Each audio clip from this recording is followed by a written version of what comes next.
What's going on, Island Hoppers? Today we are going to talk about the things to know when visiting New York City. Let's do it.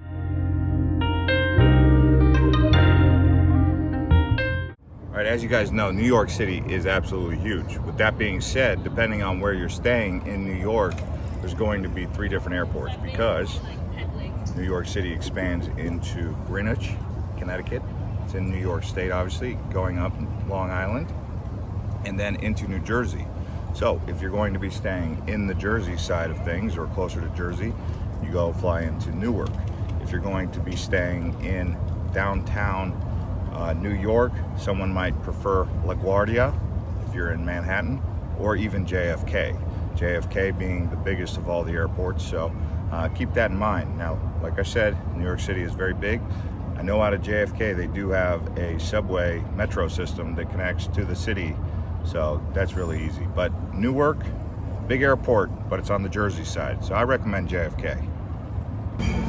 Here's something to note. Do order your food, your coffee, your drinks quickly. People are in a big hurry out here, not just the host, not just the server, but the people behind you. So try to premeditate what it is that you're going to be eating or drinking when you come down here, because remember, it is New York and it's fast paced, and especially when you're in Manhattan or the city centers, it's going to be fast.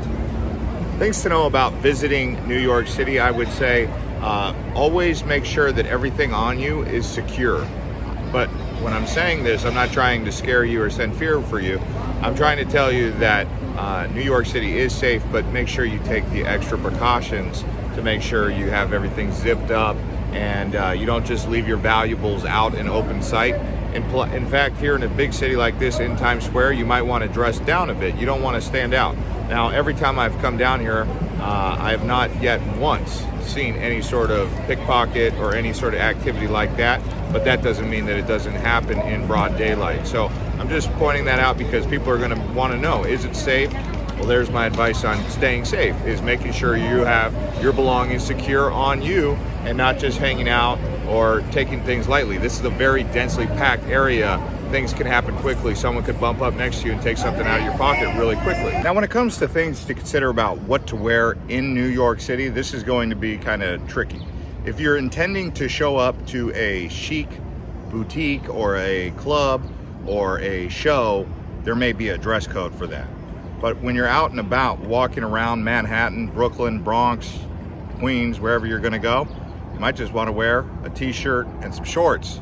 But make sure if you're going to do a lot of walking that you're wearing the proper shoes for that.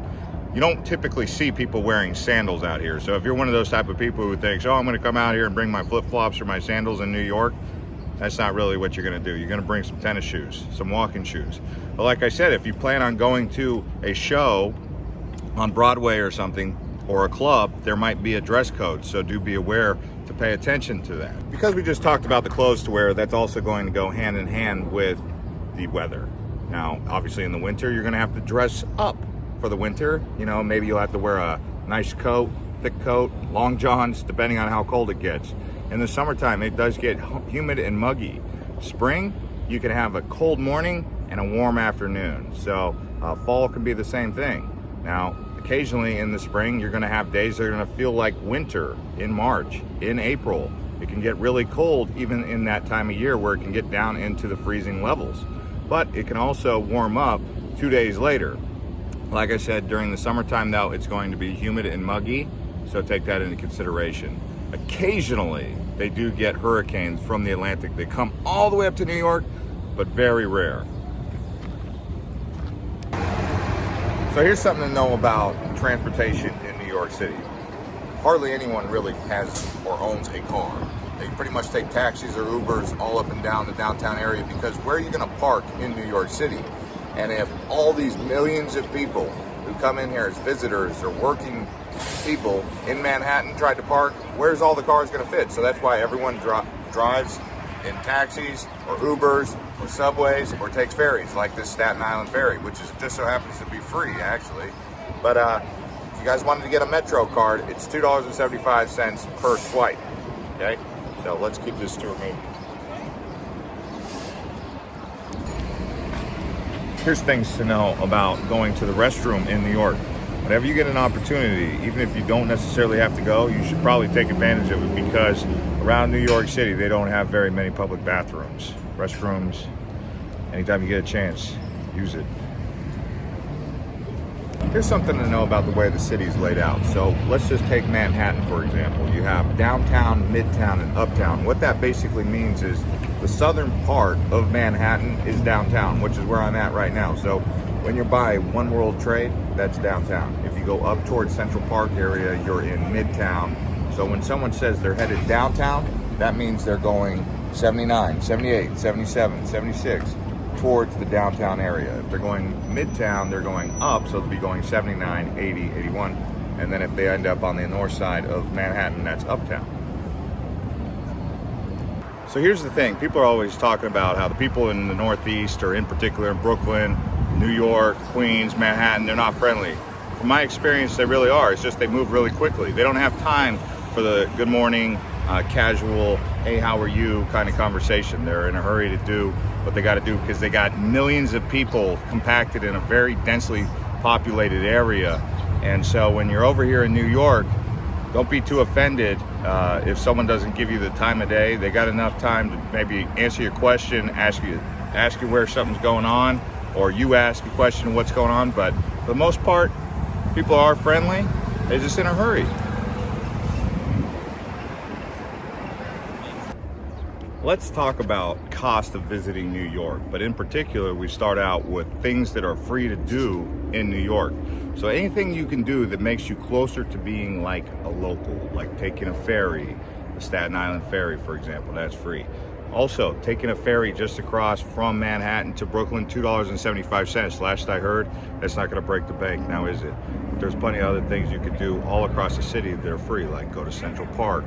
There's several museums. If you do your research, you can find out which museums are going to be free of charge. So living like a local here in New York City can save you a lot of money, but also realizing that many activities, just walking around Times Square, that's free. Okay, you don't always have to go on a tour, although tours can make it a little bit easier. But I think you can come to New York, rent a hotel room for $115 a night, and do activities in the daytime without breaking the bank.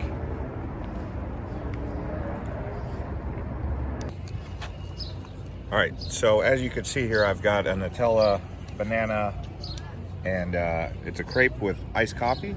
But here in New York, there's a wide variety of different foods. Everything from cheesesteaks to pizza to, halal food in the stands to fresh squeezed juices on the stands. You could be just walking down Central Park and you'll have a food truck.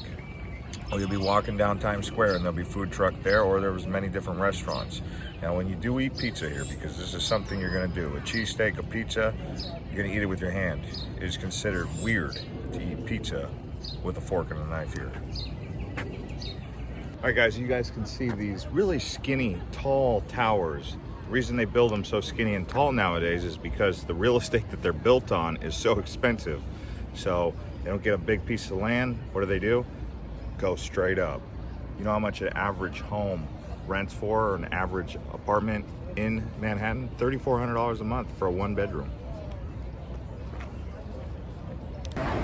So when you come to New York, you can shop all across the city, of course, but the main area you're gonna wanna do your shopping, especially if you got the high budget, is going to be Fifth Avenue. If you look behind me, we have a Versace, you have Gucci, Cartier.